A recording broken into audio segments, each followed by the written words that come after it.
Good morning, good afternoon, or good evening, my friends, wherever you may be. Thank you for joining me. In this video, I'm going to be discussing an aspect of Pathfinder 2 that I think should be up there with the 3-action economy and character customization when discussing the strengths of the system, and that's exploration mode. Especially if you're coming from Dungeons & Dragons, understanding what Pathfinder 2 offers in the exploration pillar of the game can change the way you play.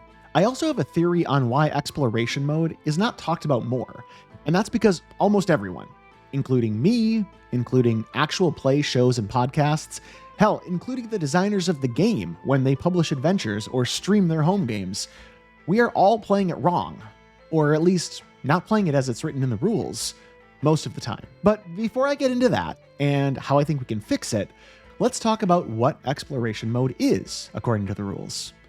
In Pathfinder 2, exploration mode is what happens when the characters are not in the immediate danger of encounter mode, taking 6-second turns in initiative order, but instead are navigating between those moments of heroism. The rules also note that, unlike downtime, exploration mode does have its own challenges. To overcome these challenges, players are asked to select an exploration activity that represents how their characters are navigating their surroundings, such as investigate, scout, or repeat a spell. And this section of the rules contains a sentence that I think is either overlooked or disregarded in so many games, but can allow Pathfinder 2 to have a completely different exploration experience than Pathfinder 1st Edition or Dungeons & Dragons. And this section in the exploration mode reads, "When you want to do something other than simply travel, you describe what you are attempting to do. It isn't necessary to go into extreme detail, such as, using my dagger, I nudge the door so I can check for devious traps. Instead, I'm searching the area for hazards is sufficient." I'm going to say that again. I'm searching the area for hazards is sufficient. Folks, I've been GMing tabletop role-playing games for almost 20 years, and about 15 years of that has been either Pathfinder 1st Edition or Dungeons & Dragons. Anyone who has played or even watched some of these games being played has this cadence of D&D style exploration cemented into their brain, and the longer you've been playing it, the harder that habit is to break. At the end of the hallway, you see a door. What do? I approach the door and try to open it. It's locked. I check it for traps. I'm going to make a secret check for you. What's your perception modifier? +5. You don't see any traps. I attempt to unlock it. Give me a thievery check. 17. You unlock the door. You see hallways going left and right. Which way do you go? I go left. You see a small pile of straw and a pair of eyes dart off into the darkness. Can I follow its movements? Make another perception check. Now, this is exactly what the Pathfinder 2 core rulebook says not to do. But we all do it because that's how many of us have been running games in this hobby for years, and it's a very natural back and forth pattern to fall into. And even though most tables have moved past the days of 10-foot poles and bags of sand, this one-sentence back and forth narration, well, that is role-playing games to a lot of people. And by the way, saying that playing that way is wrong, maybe that's a little harsh. I'm here to say that if you like that and it works for you, keep it up. The great thing about Pathfinder 2 is that the exploration mode system can just as easily support that same model of gameplay with a few extra mechanics of exploration actions sprinkled on top, if that's what works for you and your table. But if you want an exploration pillar that I think can be faster, more cinematic, and just as crunchy and satisfying for players, keep watching. First things first, I think one of the biggest barriers to using the exploration mode system is that GMs are hesitant or outright embarrassed to treat it like its own mode of play. So that's the first step. Don't try to hide or figure out convoluted ways to tell your players they're entering exploration mode or figure out what exploration actions they're taking. After all, when players are about to enter encounter mode, a GM doesn't try to hide that fact. They just say, roll for initiative. In the same way, when entering exploration mode, clearly let the players know and clearly ask every player around the table what they're doing. Then you can work with them on identifying the exploration action that is mechanically equivalent to that activity if they're newer or if they're not sure. For my tables, I created this little trifold card that players can use as a reference, and they can also fold it the right way and place it in front of their character sheet with their chosen exploration action facing me, the GM, to make it easy for me to remember what they chose as I'm running that scene. Another reason I think exploration mode is underutilized is many pre-written adventures don't do a great job of showing you how to run your games to support it. To use Pathfinder 2's exploration mode well, I think you have to change how you approach and prep your exploration scenes, and you have to resist falling back on the same old styles from 50 years of Dungeons & Dragons.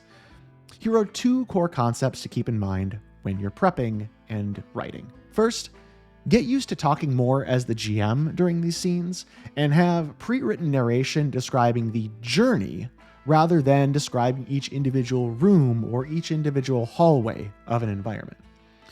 This is the single hardest part for me to properly use exploration mode, and I still mess it up pretty frequently, asking characters what they do every 30 seconds or getting into extreme detail about what is ultimately pretty unimportant information. The goal of an exploration scene should be that the characters are making 1 or 2 very impactful or important decisions or checks between encounters, and that the GM is narrating the whole rest of the time what the outcomes of those decisions from the players were. That's also not to say that exploration mode has to be rushed. The strategizing and discussion when players are choosing their exploration actions, that should be interesting, and it should be narratively flavorful. You can also pause at climactic moments to let players reassess and potentially switch the exploration activity that they are using. But once they're moving, narrate the outcome of those decisions and keep the story moving forward. My other big piece of advice is to take advantage of Pathfinder 2's Proficiency system. For most skill checks during exploration mode, I don't actually make the players roll any dice. In addition to the secret rolls that I make, I use the trained, expert, master, and legendary proficiencies as thresholds to automatically succeed at certain tasks, or automatically grant the players certain information.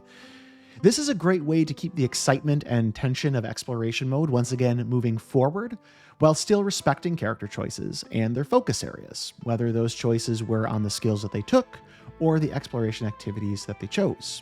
Combining these 2 tips, here's an example of what a page of notes might look like that you as a GM prepare for characters who are navigating an old crypt.